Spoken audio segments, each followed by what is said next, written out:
Halo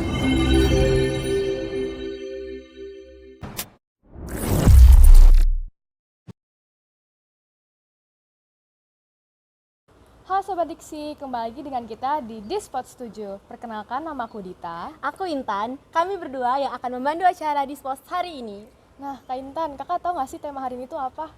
Apa ya? Kita spill aja kali ya. Tema yang akan kita bahas hari ini, menjelajahi dunia dengan beasiswa ISMA, kesempatan emas belajar di luar negeri. Dit, dari tema yang kita ambil, kayaknya kita akan berbincang sama peserta ISMA nih.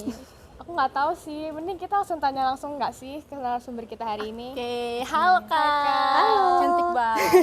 Makasih. Boleh kenalan nggak? Jadi namaku Sera, nama panjangnya Agnes Serafin.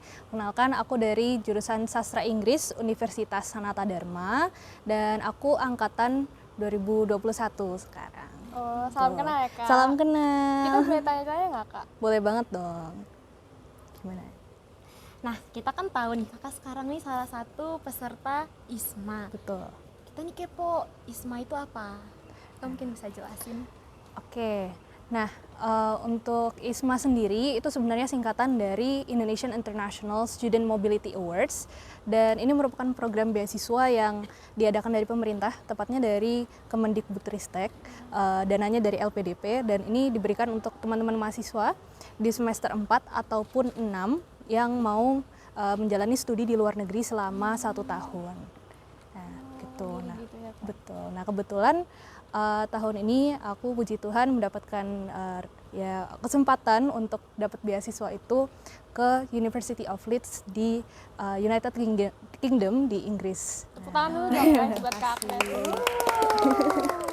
Kira-kira jurusan yang kakak pilih di universitas ini apakah mengikuti jurusan kakak kan sastra tadi, sastra Inggris atau gimana? Nah, kebetulan banget nih kalau misalnya ISMA sendiri untuk untuk mata kuliah atau jurusan nggak ada satu jurusan yang tetap. Nah, kalau ISMA itu dia sistemnya kita akan milih beberapa mata kuliah, biasanya 3 sampai 4 mata kuliah yang disediakan sama kampus pilihan kita. Dan itu bisa dari mungkin jurusan yang berbeda, karena kebetulan ISMA sendiri itu salah satu visi misinya adalah gimana mahasiswa-mahasiswa di Indonesia atau pelajar-pelajar kayak kita ini punya lebih dari satu skill aja, dari satu skill, karena sekarang kan persaingan makin ketat ya di dunia kerja ya. Nah, jadi penting banget biar gimana kita sebagai mahasiswa punya skillnya yang bercabang dan juga pengetahuannya yang luas. Nah, makanya mata kuliahnya sendiri nggak cuman berpatok di satu jurusan aja, tapi ada di beberapa jurusan, terutama di sektor-sektor yang mungkin lagi dibutuhkan sekarang sama negara kita gitu. Oh, kalau boleh aku tahu nih, kira-kira alasan kakak daftar ISMA sama milih jurusan yang kakak pilih itu apa sih? Oke, sekarang itu mungkin aku kasih tahu dulu kali ya, yang mata kuliah yang aku ambil di University of Leeds itu ada 4. Nah, ini masih ada kemungkinan ganti sih. Tapi untuk sementara ini aku ngambil Arts and Cultural Management. Terus yang kedua itu Introduction to Management, Psychology in the Media, karena aku memang juga suka di bidang digital media dan suka tentang psikologi dikit juga. Dan yang terakhir ini agak random, tapi aku ngambil Natural Hazards atau yang berkaitan sama bencana alam. Sebenarnya agak random. Balik. Iya, nah ini sebenarnya aku ngambil course ini karena walaupun agak random, di Indo itu kan juga banyak terjadi bencana alam gitu kan ya. Dan aku kebetulan tertarik banget gimana caranya untuk sebagai anak sastra itu menulis pengalaman mungkin orang-orang yang juga pengalaman orang-orang yang pernah mengalami bencana alam, dan gimana caranya aku bisa menulis dari pengalaman mereka. Nah, kalau untuk University of Leeds sendiri itu aku sebenarnya aku agak nggak expect ya bakal masuk ke University of Leeds, tapi salah satu motivasi utamaku sebenarnya itu berkaitan sama passionku. Nah, jadi passionku itu berhubungan sama puisi. Aku suka banget nulis puisi kebetulan. Nah, nulis puisi sama menampilkan puisi dalam berbahasa Inggris. Dan aku lihat kalau di 3 universitas pilihanku ini, termasuk University of Leeds, itu ada komunitas yang bisa membantu aku untuk mengembangkan passion itu. Oh, jadi kakak semakin tertarik ya? Iya, makanya aku tertarik banget di sana. Apalagi kan kalau ya belajar Inggris di negara Inggris gitu kan, ya pasti skillnya juga bakal nambah gitu. Dan juga sehari-harinya ngomong sama mereka itu kan pasti juga lebih terbiasa untuk melatih bahasanya gitu kan. Mungkin itu sih untuk motivasi aku. Jadi kayak belajar banyak juga nggak sih Kak? Terus Bener banget. Kakak kayak keluar dari zona nyaman, kayak tadi belajar Iya, bencana bener. alam itu kayak nambah ilmu Sebenernya, baru, pengalaman iya. baru. Nah Dan- aku kepo tapi Kak, beasiswa ISMA ini tuh hanya terkhusus untuk anak-anak sasing aja atau kita anak akuntansi misalnya tuh bisa ikut daftar juga? Nah, untuk ISMA sendiri terbuka untuk teman-teman yang ada di semua jurusan. Nah, jadi semua jurusan, teman-teman mahasiswa di semua jurusan boleh ikut. Yang penting ada di semester antara semester 4 atau semester 6 dan IPK-nya minimal 3 gitu. Nah, jadi untuk semua universitas mau itu sarjana ataupun diploma itu juga bisa ikut. Oh, Kak Intan tertarik nggak? Banget sih. Tapi syaratnya juga IPK-nya harus 3, minimal stabil 3. ya, betul. Bisa sih 3 tuh kayak Iya, bisa. poles-poles dikit lah. Betul. Sebenarnya ada satu pesan yang aku sempat inget juga dari mentorku. Jadi aku sebelum ikut ISMA itu salah satu persiapannya kan aku mentoring. Nah, mentorku itu sempat bilang ISMA itu nggak nyari orang pintar sebenarnya. Nah, ISMA itu nyari orang yang unik. Nah, itu makanya gimana di ISMA ini orang-orang yang terpilih adalah orang-orang yang bisa nunjukin sebenarnya mereka perbedaannya itu apa yang membuat mereka beda dari orang lain gitu. Jadi Kayak harus gitu sih. punya ciri khas sendiri biar nggak sama kayak orang lain. Benar. Terus misalnya nih Kak, aku kan tahun depan kan semester 4 nih. Bisa aku tertarik, terus kayak hal-hal yang harus aku siapin tuh apa sih biar bisa ya setidaknya peluang untuk lolosnya tuh lebih banyak gitu. Oke, jujur banyak ya yang perlu disiapin ya. Tapi mungkin hal yang paling pertama dulu nih yang aku bilang tadi itu gimana caranya kita bisa bentuk yang namanya personal branding. Nah, personal branding itu semacam kita nulis cerita tentang diri kita sendiri gitu lah. Jadi kalau misalnya kita kasih tahu orang, aku tuh siapa sih? Nah, aku tuh ini gitu lah. Nah, jadi kita bisa mempresentasikan sebuah cerita yang membuat orang menarik, yang membuat orang tertarik. Nah, gimana caranya? Bisa mulai dari misalnya ngumpulin pengalaman. Nah, jadi kamu kan masih semester berapa sekarang? Aku semester 2. Nah, semester 2 masih banyak banget kesempatan kayak misalnya ikut diksi kayak gini kan. iya, Terus misalnya ikut UKP ataupun kegiatan di dalam atau di luar kampus yang pada akhirnya bisa membangun personal branding itu. Nah, yang kedua yang pasti mesti disiapin lebih awal itu English Proficiency Test namanya. Jadi kayak IELTS, TOEFL dan lain-lain itu menurutku salah satu hal yang bisa dipersiapin lebih awal untuk kemampuan bahasa Inggrisnya supaya nanti ketika buka pendaftaran itu bisa fokus ke dokumen-dokumen untuk nyiapin dokumen-dokumen pendaftarannya itu sih perlu disiapin. Gimana, tertarik gak? Makin tertarik gak? Yuk. Semoga ya. Iya sih, karena banyak juga yang dipersiapin. Iya. Kayak mentalnya juga pasti ya Kak. Pasti, Harus, pasti. apalagi ketemu sama orang-orang baru di sana. Apalagi nanti keluar negeri gitu kan, meninggalkan Indonesia tuh Iya. Iya, bener banget. Keluar dari zona nyaman. keluar. Ketemu orang-orang baru, malah ini bukan lagi satu negara tapi udah beda negara. Beda negara, bener banget. Jadi gitu caranya teman-teman. Nah Kak, aku juga penasaran nih, kalau dari beasiswa ISMA itu sendiri, biaya apa aja sih yang di cover? Nah, kebetulan banget kemarin aku baru dapat pembekalan tentang ini hari Rabu kemarin. Jadi semoga aku nggak salah jelasin ya.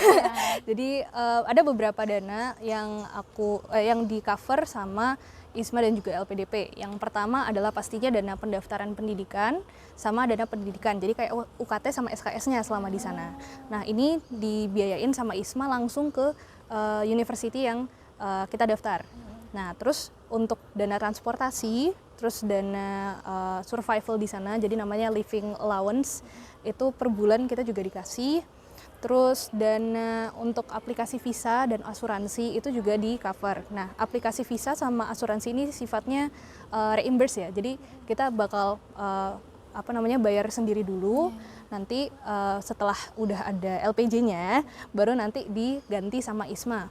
Dan yang terakhir itu yang juga di cover adalah dana darurat. Nah ini misalnya kalau amit-amitnya ada apa-apa kayak di sana nanti ada bencana alam atau ada ya, amit-amitnya kalau ada yang kita sakit parah dan harus balik gitu. Kalau misalnya kita gitu kan amit-amit gitu itu di cover kita untuk pulangnya gitu, untuk dananya itu sih yang di cover. Berarti hitungannya kayak kita tinggal berangkat aja gitu ya? Bener. Nah tapi mungkin yang aku perlu kasih tahu juga ada beberapa dana yang juga nggak di cover. Oh apa tuh Kak? Nah tadi kan aku mention aplikasi visa ya. bener. Nah ini dana aplikasi visa itu dana aplikasinya doang. Nah untuk visa sendiri kita perlu kayak nyiapin dokumen. Nah kayak misalnya KTP, KK, akte, itu kan kita perlu translate dokumen ini ke bahasa Inggris misalnya. Nah itu biayanya dari kita sendiri. Nah terus misalnya biaya apa ya? Kalau misalnya kita ketinggalan pesawat nih, ISMA itu cuman ngasih kita kesempatan 1 kali tiket. Kalau misalnya kita ketinggalan pesawat kita bayar sendiri. Makanya memang benar-benar kita harus disiplin banget sama timelinenya, deadline-nya gitu. Jangan sampai ketinggalan apa Benar. Nah terus yang pasti yang nggak di cover itu biaya-biaya sebelum pendaftaran kita. Kayak misalnya kita ngambil IELTS dan kita misalnya harus bolak-balik dari Jogja misalnya dari Sanata Dharma terus ke Labuan Bajo gitu, ke tempat asal gitu misalnya, atau ya kita bolak-balik ngurusin dokumen gitu kan, itu ya otomatis uangnya dari uang pribadi. Usaha sendiri lah Usaha itu. sendiri. Tapi berbuah manis ya Kak. Bener, jadi kayak kita juga mulai usaha apapun pasti ada modalnya dulu gitu kan. Jadi mau nggak mau. Terus tadi kan kita ngomongin ada tes TOEFL itu kan Kak. Bisa dibilang kayak aku nggak pede nih sama bahasa Inggrisku. Gimana sih supaya pas tes TOEFL itu aku bisa ngerjain sama kayak cara belajar yang mungkin efektif untuk aku lakuin itu gimana Kak? Oke, jadi kalau untuk tes bahasa Inggris sendiri itu ada banyak cara. Kalau aku kemarin ambil ada les, kebetulan aku ambilnya IELTS. Jadi mulai dari Oktober tahun lalu itu aku ambil latihan IELTS dan diajarin selama kurang lebih 2 bulan. Nah setelah aku ambil les itu, terus aku juga latihan sama teman-teman lain, teman-teman seperjuangan. Nah ini menurutku penting banget buat nyari kayak teman-teman seperjuangan yang juga lagi mau daftar ISMA, supaya ketika misalnya terutama misalnya IELTS ya, kita kan ada yang namanya tes speaking. Nah itu gimana caranya kita bisa terbiasa dengan ngomong dalam bahasa Inggris kan. Nah makanya jadi penting banget untuk nyari teman-teman seperjuangan supaya kita bisa ngobrol-ngobrol bareng, makin sering latihan ngobrol dalam bahasa Inggris juga. Nah terus menurutku yang cukup penting juga adalah nentuin prioritas. Nentuin prioritas sih, karena kayak yang kamu bilang tadi, kalau misalnya latihan bahasa Inggris ini kan pasti makan banyak waktu. Dan kita juga harus berkomitmen sama prioritas kita itu juga. Kemarin itu pas aku latihan IELTS itu kan sempet sebulan lebih kan. Nah itu kalau aku bilang sama temen-temenku, share gitu, kamu mau kemana gitu. Nah aku bilangnya pacaran dulu. Gitu. Pacaran sama siapa? Biasa IELTS. Gitu. Jadi walaupun mungkin bikin yang pacarku yang satu lagi ini overthinking, tapi nggak apa-apa. Prioritas dulu. Ternyata ini bukan orang sih. Bener. Sibuknya tuh positif. Positif, gitu. Betul. Jadi kita harus menentukan skala prioritas tuh penting banget ya Kak. Bener banget. Kalau misalnya memang mau komitmen, tujuanku aku mau ISMA, itu ya udah komitmen sama itu, walaupun memang pasti ada sacrifice ataupun pengorbanan di bidang-bidang lain, aktivitasnya kita kurangin gitu kan, terus nongkrong-nongkrong sama temen juga dikurangin, ya tapi itu pada akhirnya pengorbanan aja sih. Terus niatnya harus 100% nggak sih? Bener, Jangan 100%, jangan setengah-setengah. Itu penting banget karena aku juga sempat sama teman-teman seperjuanganku gitu kan, ada yang sempat di tengah-tengah, aduh nggak jadi deh, nggak jadi deh, gitu ya? menyerah gitu, karena prosesnya lama. Untuk pendaftaran ISMA sendiri ada 3 tahap gitu. Nah 3 tahap ini mulai dari ngurusin berkas, terus ngurusin ada namanya tes kebinekaan atau ya tes kebinekaan, abis itu terus ada interview lagi kan. Jadi nyiapinnya itu juga prosesnya lama dan perlu komitmen itu. Intinya komit sih, Bener, komit. Itu gampang diomong tapi susah buat Dilakukan. dijalanin. Bener banget, bener banget. Nah, terus kita dengar-dengar kakak juga selain jadi peserta ISMA, kakak juga terlibat aktif dalam suatu komunitas. Iya. Namanya Open mic. Open Mic. Open mic. Itu ngapain aja sih, Kak? Iya, bisa Open dijelasin. mic itu. Oke, mungkin aku kenalin dulu ya sama komunitasnya ini. Nah, nama komunitasnya ini Lead Collective. Jadi sekarang udah jadi UKF atau kayaknya apa ya? Aku lupa. Pokoknya di tingkat fakultas, komunitas di fakultas, dan itu merupakan komunitas open mic ataupun panggung terbuka bagi teman-teman dari terutama Fakultas Sastra, siapa saja yang mau menampilkan karyanya di bidang sastra, entah itu puisi, storytelling, terus dramatic reading mungkin, dan juga monolog gitu.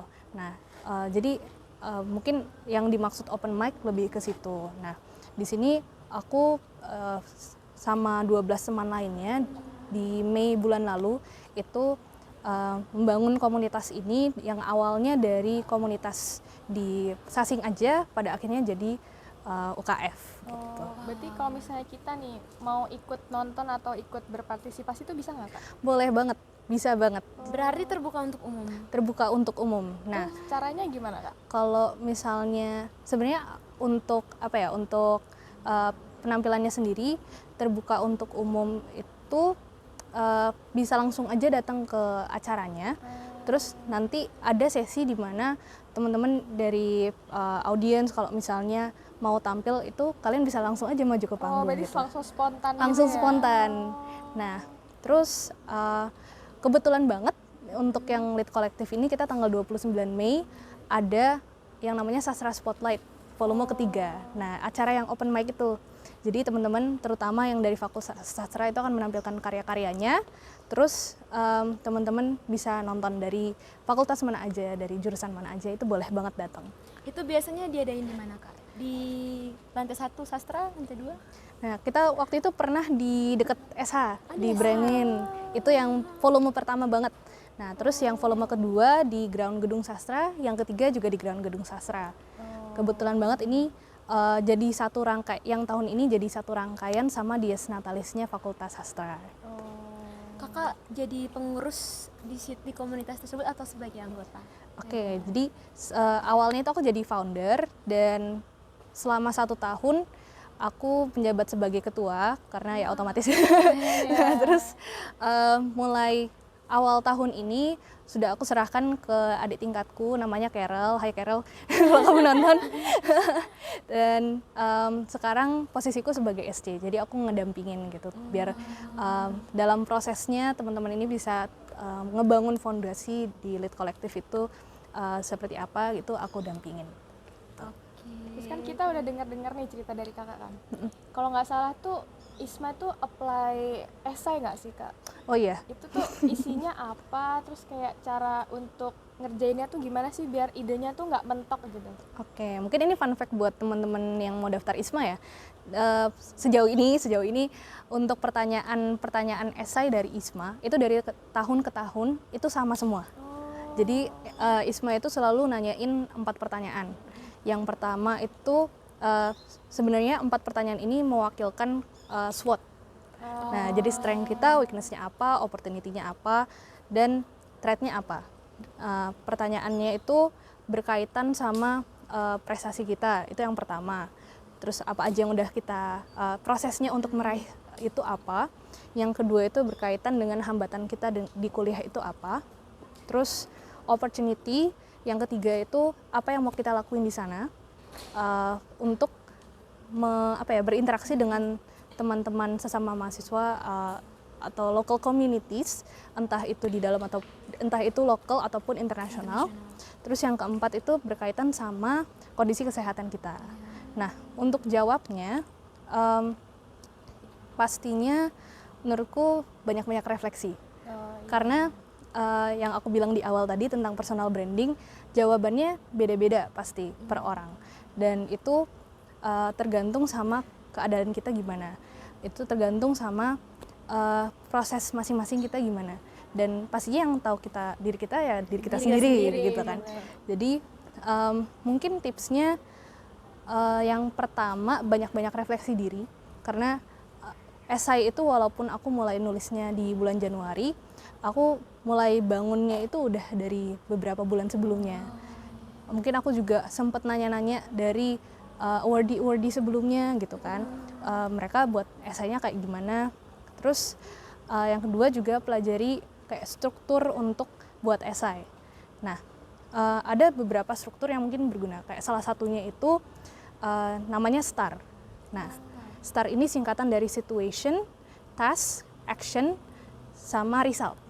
Nah, jadi itu misalnya sangat berguna di pertanyaan kedua. Ketika kita ditanyain hambatan apa sih yang kita hadapi selama kuliah. Nah, misalnya di awal kita jelasin tentang situasinya kayak gimana, masalahnya apa yang kita hadapi. Terus tadi aku bilang hambatan selama kuliah. Iya, nah abis itu tentang task. Oh ya, task ini tentang dari situasi itu apa sih yang bisa kita lakukan, apa yang harus kita lakukan. Nah, lalu action berdasarkan itu tindakan-tindakan apa yang kita ambil untuk menyelesaikan atau menghadapi masalah itu. Baru resultnya seperti apa.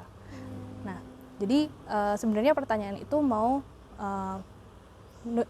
kita untuk nunjukin gimana kita menyelesaikan sebuah masalah. Nah, jadi menurutku struktur-struktur seperti itu dan juga coba ngeliat dari jawaban-jawaban award di tahun lalu kayak gimana, tapi jangan diplagiasi ya. Jadi referensi, terus refleksi diri juga. Mungkin itu sih. Ada minimal halamannya nggak sih, Kak? Minimal 300 kata kalau nggak salah per pertanyaan. Kirain 300 halaman. Kayak wow, baik banget 300 halaman ya kan. Maksimalnya 500 kata.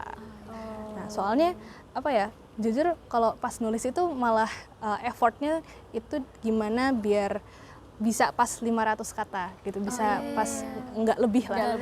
Soalnya sebelumnya itu mungkin kita agak khawatir, gimana biar 500 kata gitu kan. Tapi pas kita nulisnya itu jadi banyak banget, kayaknya banyak banget gitu yang mau dimasukin. Yang mau diceritain. Bener. Tiba-tiba udah lebih aja. Jadi kayak, aduh apa yang dikurangin. Terus ketika kakak ngomong soal hambatan kan, tadi hambatan selama kakak berkuliah. Nah, aku kepo hambatan kakak khususnya untuk daftar ISMA ini. Apakah ada hambatan-hambatan yang buat kakak kayak sempat kayak maju mundur gitu nggak? Sempet, mungkin ini fun fact, aku ngambil IELTS 2 kali. Nah, karena yang awal itu sebenarnya kan standar dari ISMA itu IELTS kalau nggak salah 6,5 atau 6 gitu, aku agak lupa, bisa dicek di websitenya ya guys. Dan waktu itu aku puji Tuhan sudah dapat 7,5 sebenarnya. Tinggi juga ya. Nah, tapi untuk ke universitas yang aku mau itu persaingannya cukup tinggi. Nah, pada akhirnya aku ulang lagi dan juga puji Tuhan untuk yang kedua dapat 8.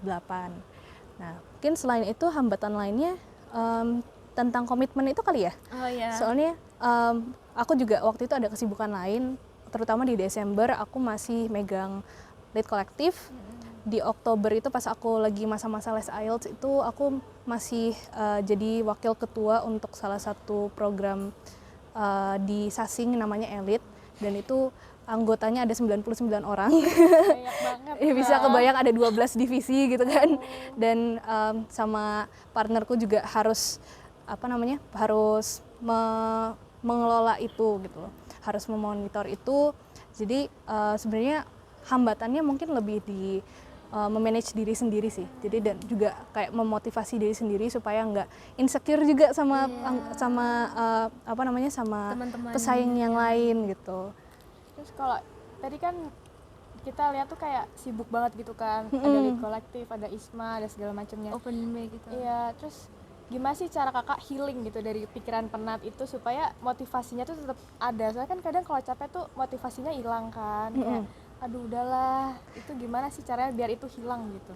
Sebenarnya kalau hilang secara total itu nggak bisa ya pasti.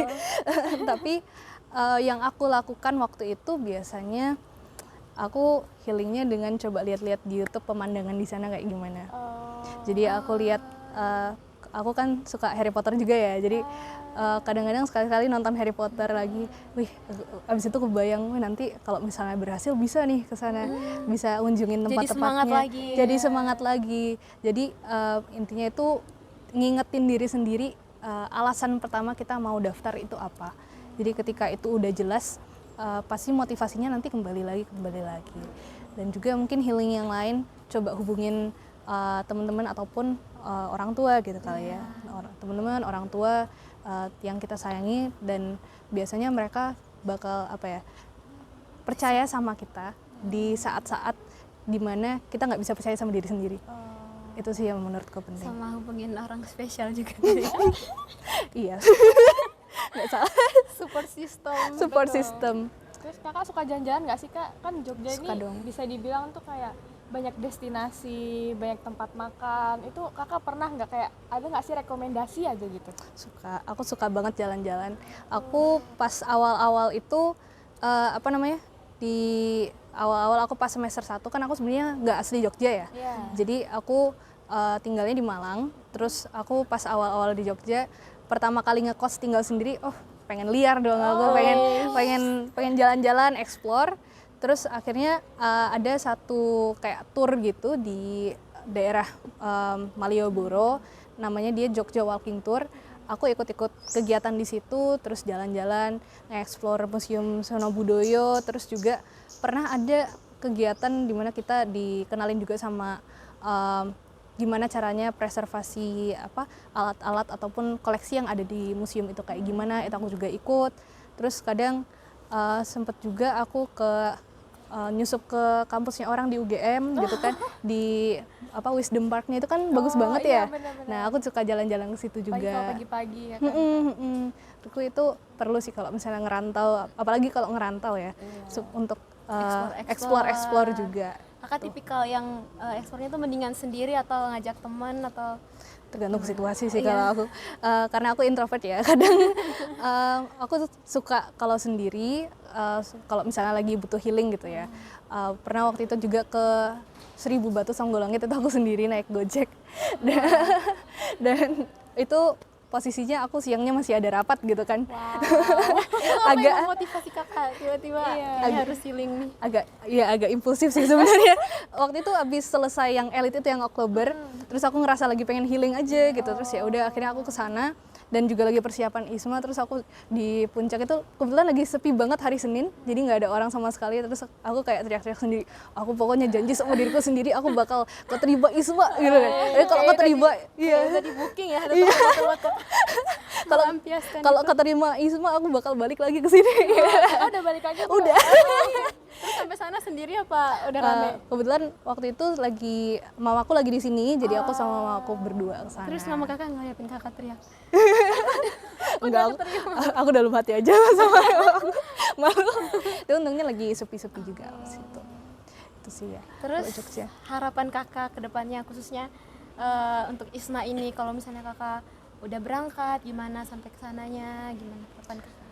Harapanku mungkin bisa ini ya, kayak ngewujudin yang mimpiku ini, karena salah satu alasan yang motivasiku tadi untuk spoken word poetry, untuk menulis puisi itu, untuk di Indo kan masih agak susah karena belum banyak orang yang tahu tentang jenis sastra yang seperti ini.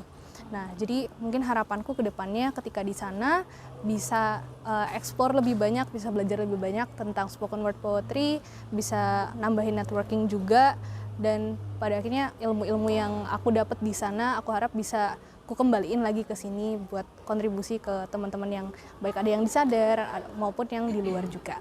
Itu sih. Terakhir nih kak, aku mau nanya, ISMA itu bisa dibilang meningkatkan potensi kita nggak sih, kayak misalnya dalam berkarir ataupun dari akademik kita, itu bisa nggak sih kak? Bisa banget, karena ini aku juga ngalamin akhir-akhir ini juga dengan mulai adanya pembekalan, terus juga harus ngurusin deadline ini itu. Yang pertama itu ngebantu banget untuk time management. Jadi gimana caranya kita bisa disiplin dengan timeline yang udah kita tentuin, dan juga dalam bidang leadership mungkin ya. Karena orang-orang ISMA itu menurutku tegas banget dan itu ngebantu banget dalam memanage diri sendiri dan juga gimana kita bisa berkolaborasi sama orang lain. Nah Kak, aku punya pertanyaan terakhir nih. Menurut Kakak tuh ISMA bisa membantu kita nggak sih kayak potensi untuk di dunia kerja ataupun selama kita jadi mahasiswa? Bisa banget menurutku. Jadi ada 2 hal penting yang menurutku bisa dikasih sama ISMA. Yang pertama itu semacam ruang buat kita belajar untuk be responsible of ourselves. Jadi tanggung jawab ke diri kita sendiri. Karena walaupun kita sebenarnya ada pendamping kayak koordinator kawasan ataupun nanti ketua per host universitiesnya itu juga bakal ngedampingin. Tapi entah semua dokumen dan juga kayak tugas-tugas akademis kita nanti, kesehatan kita, semuanya itu pada akhirnya tanggung jawab kita. Di sana kan kita juga nggak bisa tiba-tiba kontak orang tua karena mungkin ada waktunya beda gitu, atau misalnya nggak bisa tuh tiba-tiba balik ke Indonesia gitu kan, nggak cuman karena kita homesick atau apa, nggak bisa. Jadi benar-benar latihan untuk adulting lah istilahnya, latihan dimana kita secara bisa lebih dewasa. Dan menurutku ini tanggung jawab ini kan penting banget ketika nanti kita juga di dunia kerja. Yang kedua yang penting banget juga menurutku adalah kemampuan untuk networking dan juga kolaborasi, karena kita akan dipertemukan sama berbagai macam mahasiswa dan juga pelajar dan juga orang-orang, nggak cuman dari Indonesia aja, Indonesia yang udah keberagamannya banyak banget tuh budayanya, nanti juga kita harus berkolaborasi sama orang-orang di luar negeri. Nah, jadi ini menurutku merupakan hal yang penting banget nantinya, supaya ketika kita di dunia kerja pun kita juga bisa beradaptasi sama jenis-jenis orang yang berbeda. Dan juga setelah itu pun ketika networking ini sama orang-orang yang berbeda ini, kita bisa punya jaringan yang luas gitu. Misalnya kita butuh bantuan di bidang apa gitu, terus nanti ada di anak ISMA ini yang dia istilahnya suka di bidang itu juga, dia menekati bidang itu, dan itu nggak bisa kita temukan di kampus sendiri. Nah, jadi itu bakal membantu banget ke depannya ketika kita butuh apa-apa, dan juga untuk kesempatan-kesempatan kerja itu bakal penting banget. Gitu. Siapa tahu nanti mau lanjut S2 juga. Pasti bener, iya kalau lanjut S2 udah punya teman di sana. Udah punya teman, udah tahu dosennya di sana siapa. Pas interview bisa nyebutin tuh. Jadi dulu saya pernah ada di ISMA gitu kan. Jadi orang-orang yang interview itu atau misalnya dari PDP gitu kan. Ketika kita udah bisa nyebutin, oh dulu aku ada pengalaman di luar negeri belajar. Jadi kita bisa lebih dipercaya sama penyelenggara beasiswanya bahwa kita bisa untuk tanggung jawab tentang hidup sendiri di negara orang lain. Gitu. Jadi banyak banget ya. Banyak banget. Berpengaruh besar lah ya. Untuk masa depan kita, benar.